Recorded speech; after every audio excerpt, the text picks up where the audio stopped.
Welcome back to Mythic Daily Radio, bringing you the myths and legends of the past in the present. Today I'm joined live from the past by one of Greece's most famous authors, Homer. You may be familiar with his poem, The Iliad, telling the story of the rage of Achilles. He's here today to promote his new poem, The Odyssey. Welcome to the show, Homer. Thanks, Ryan. It's a pleasure to be here. I think your camera might be off. No, cameras just haven't been invented yet. Okay, that makes sense. For our listeners who may not be familiar with your work, can you tell us a little bit about the Iliad? Of course. The Iliad is set in the 10th year of the Trojan War and focuses on Achilles' role in the war. He's your stereotypical hero, demigod seeking glory. He's angry with the leadership of the Greek army and refuses to fight. Later on, his lover, Patroclus, is... Lover? Yes, his lover, is killed in his place. He goes mad after this and, you'll have to read the rest to hear how it ends. Now, Homer, your first poem stirred up a bit of controversy. Many people complain that you didn't write it. Would you like to say anything about this matter? Look, as with any ancient text, there's a lot of confusion over who wrote what. But I think after reading the Odyssey, the Iliad's composition will no longer be in question. People always say that I couldn't have been the writer, as the poems are too perfect. Their preservation proves I didn't compose them. But those types of people are thinking about this in the wrong way. It is only because I am so skilled in my craft that I'm able to create oral poems that don't just disappear over time. The epithets I use allow for more flexibility in the retelling of the story, and further the ability of one to memorize the text. You have to understand, paper, parchment, papyrus, it's not exactly easy to come by in my time. And the amount it would have taken to record my works is unimaginable. Everyone believes Hesiod wrote the Theogony, and he was only writing a little while after I was. We both have knowledge of the wider universe of gods and monsters that we instill in our writing. I'm not saying the story was brand new to any of my listeners, but rather I told the story in a manner that would ensure its preservation. Regardless of your answer, I have a feeling people will be debating this for generations to come. Now, you mentioned the Odyssey. What can we expect from your new poem? Odysseus, who you may recall from the Iliad, is now the main figure of the story. After the end of the Trojan War, he and his men begin their journey home to Ithaca. However, it goes wildly astray as he angers the god Poseidon, and with Poseidon being the god of the seas, you could imagine his journey home is rough, ultimately taking him about 10 years. I interpret this work to be educational in purpose, giving back to the larger, archaic community this story is being performed for. While we have plenty of people in my time going out to sea, they don't necessarily know what to expect.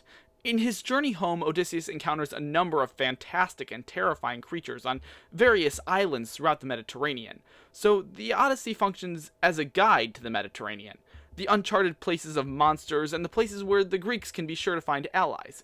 And Odysseus' adventures on his way home also contribute to the Greek identity. Greek identity?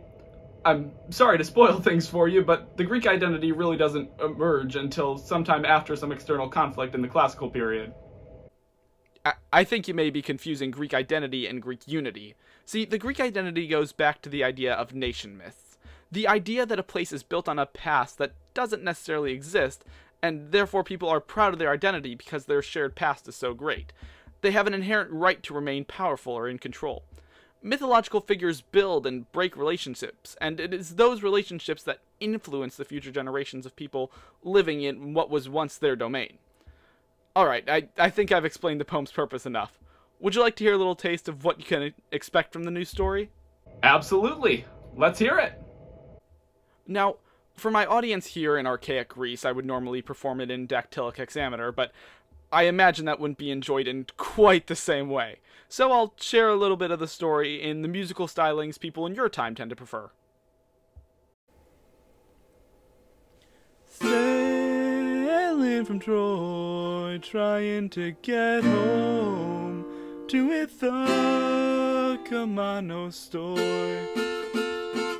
I bid farewell to Polyphemus, and I told him my real name. He told the Cyclops his real name. For 10 long years I have been stranded by by Poseidon on his waves. For on this island with Calypso, by the gods I must remain. By the gods he must remain. Well, that was incredible. Very entertaining, but I thought you said you were writing something more educational. You are absolutely correct. That was just a reinterpretation to draw your modern audience's attention. My work cannot really be compressed without losing its full value. Perhaps you remember Troy? Yes, it was a tragedy when it fell. The movie, not the city, although its creation was just as tragic. Oh, right. The Iliad is seen by many as an instructional tool as to what defines a hero.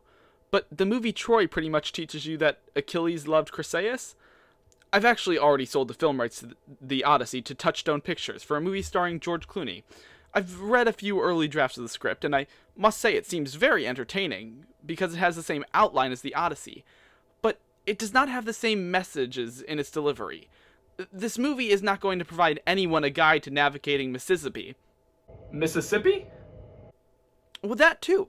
You're not learning any lessons from George Clooney's Odysseus. He's not establishing a proud legacy for the people of Mississippi or Mississippi to establish their right to rule on. You're entertained, of course, just like you would be listening to the Odyssey. But you come away from the Odyssey having learned how to be a leader, how to navigate the seas, and why our people are so incredible. So, does Odysseus make it home in the end? Well, you'll just have to read it to find out. Thank you for taking the time to speak with us today, Homer. Thank you for having me. It's been a pleasure. And thank you all for listening. Join us next time when we talk to Bragi, the Norse bard of the gods, who's here to talk about his new musical, Ragnarok, a musical mess. If you're interested in hearing some of those songs, you can check them out somewhere down in the description. Thank you all for listening.